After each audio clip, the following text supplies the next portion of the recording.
L'Australie est le point de départ de ce voyage dans l'espace.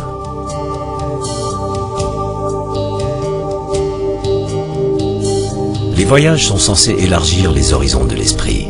Celui-ci a pour but de mesurer l'espace et de nous situer dans un contexte aussi large que possible, l'univers. Nous partons de l'Australie car l'endroit est excellent pour observer nos galaxies les plus proches.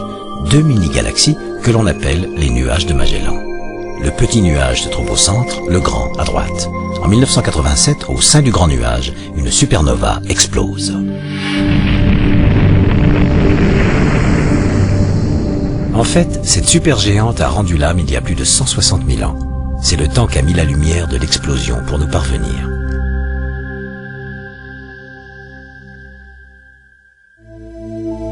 Andromède est la plus proche des grandes galaxies, à plus de 2 millions d'années-lumière. À 10 millions d'années-lumière se trouve la galaxie surnommée Pièce d'argent, une galaxie spirale comme celle d'Andromède et comme la nôtre, la Voie lactée. Voilà probablement ce à quoi nous ressemblons.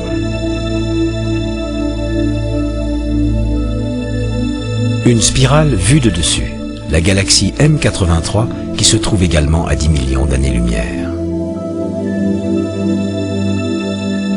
Allons maintenant 2 fois plus loin. La lumière de cette galaxie met 20 millions d'années pour nous atteindre. De celle-ci, 35 millions d'années.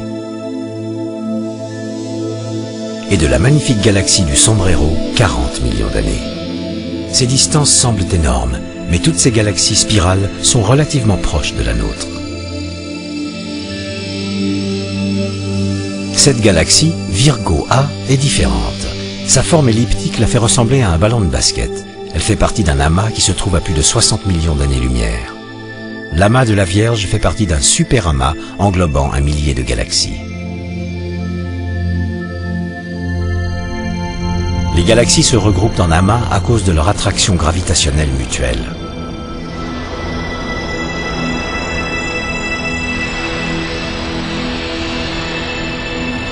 Mais comment savons-nous cela? Comment mesurons-nous le cosmos, ou tout simplement la distance qui sépare la Terre de notre centre galactique?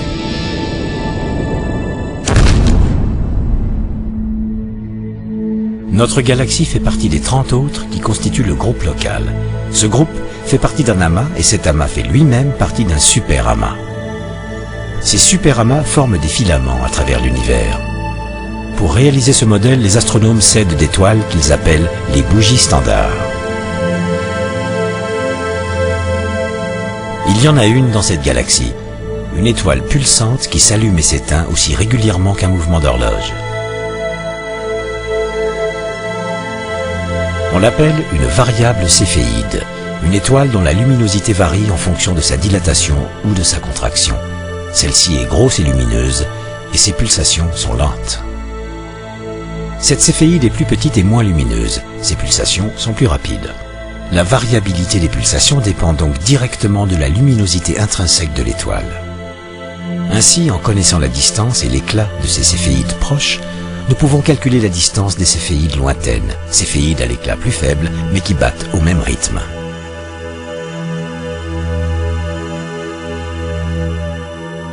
C'est ainsi que l'on a pu déterminer que la galaxie d'Andromède se trouvait à une distance de 2,2 millions d'années-lumière.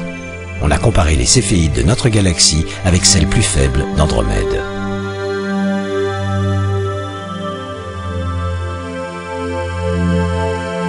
Mais nos télescopes basés au sol ne peuvent détecter que les céphéides se trouvant à environ 15 millions d'années-lumière. Seul le télescope spatial Hubble est assez puissant pour les détecter dans cette galaxie à 55 millions d'années-lumière. Dans cette galaxie, à plus de 80 millions d'années-lumière.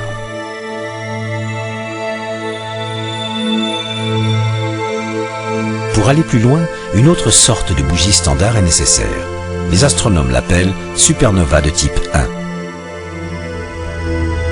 Elle survient au sein d'un système binaire, c'est-à-dire une étoile double. Une naine blanche, étoile arrivant au terme de sa vie, tourne sur elle-même au centre d'un disque d'accrétion. Elle attire la matière gazeuse de sa compagne. Quand cette naine blanche atteint 1,5 fois la masse du Soleil, elle explose. C'est une supernova de type 1.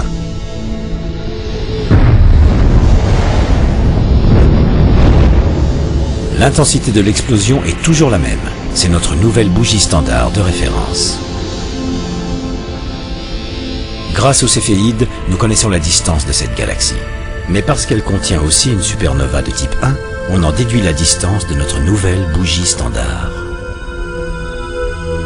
Cette bougie référence, la supernova de type 1, nous permet de sonder les profondeurs de l'espace 100 fois plus loin.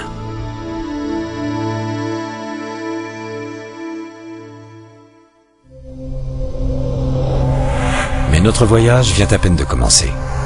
Dans les années 20, l'astronome américain Edwin Hubble découvre que l'univers est en expansion. Les galaxies s'éloignent dans toutes les directions.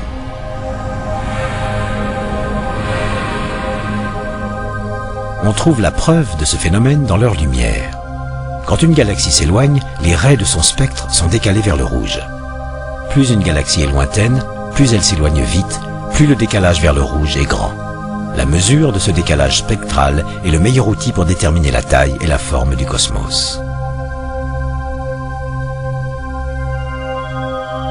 On en déduit que les régions les plus lointaines de l'univers sont distantes de 15 milliards d'années-lumière.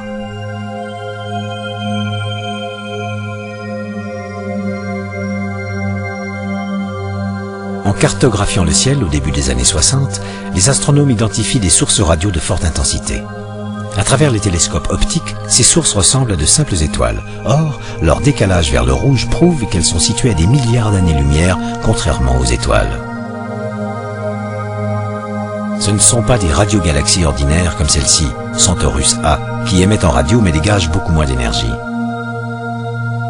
Ce ne sont pas non plus les galaxies de Seyfert, des sources radio qui ont un noyau très lumineux.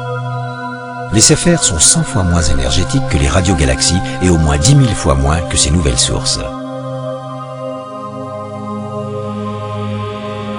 Mais toutes les trois puisent leur énergie dans des trous noirs supermassifs, des puits de gravitation voraces. Dans ces nouvelles sources que les radioastronomes ont baptisées quasars, les trous noirs sont gigantesques, dévorant l'équivalent de 600 masses terrestres à la minute.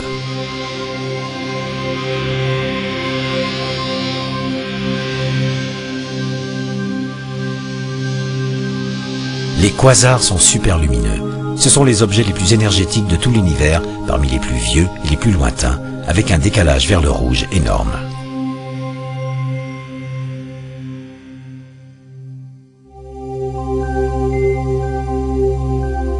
L'exploration des profondeurs du cosmos a permis une autre grande découverte, les galaxies en collision. Voilà le résultat d'une fusion de galaxies nommée les antennes. Simulées sur ordinateur, les deux spirales n'entrent pas vraiment en collision, mais se croisent l'une l'autre comme des pendules cosmiques.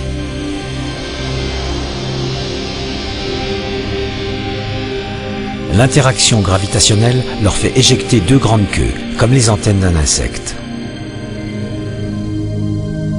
La fusion déclenche une flambée d'étoiles. De nouvelles étoiles naissent subitement.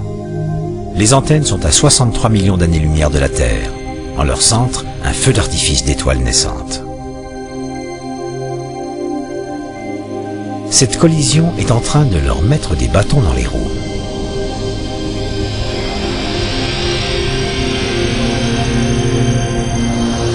La galaxie intruse vient de passer au travers de l'autre, plus grande, perturbant sa structure interne.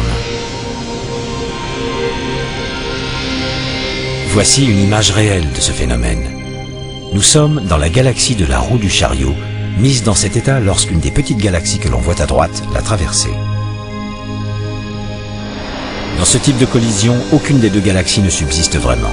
C'est plutôt une super-galaxie qui se forme.